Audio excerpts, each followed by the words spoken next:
Thanks for joining us. And first at 4:30, the union representing Vancouver police officers tells us they're concerned a new directive could lead to increased crime in the city.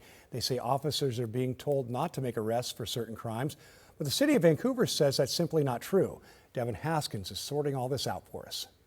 Anywhere from stuff. Shop owner Scott Wyckoff has dealt with plenty of crimes inside his store, Reflections on Main, located in Vancouver. He says smaller crimes like petty theft have been a problem. It has been lately, yes. Just petty theft, but yeah, a little concerned about the future. Just this month, he says, it's cost him about $5,000. And so, with small businesses, that's the majority of their profit. Wyckoff worries that a new city directive telling police officers not to cite for certain misdemeanor crimes will have a lasting impact on small businesses like his.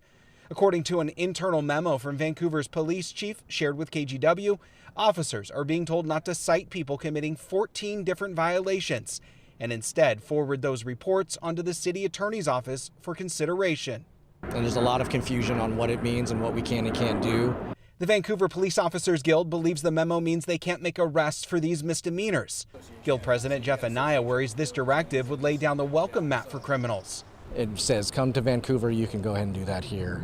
It really emboldens them, not just to commit the crime, but then the aftermath when law enforcement does take any kind of action that we can.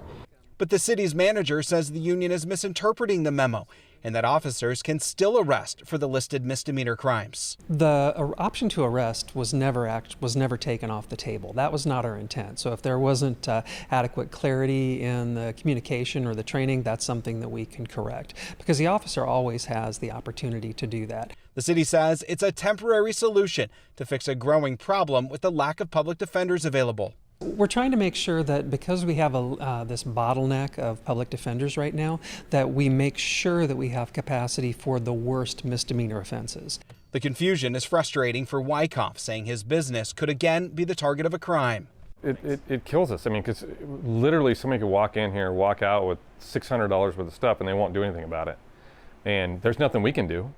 Theft in the third degree is one of those crimes listed in the directive. It's theft of goods for up to $750 in value each time. This directive just sent out on Friday, and it sounds like there's still some points of clarification that need to be made between the officers and the city. In Vancouver, I'm Devin Haskins, KGW News.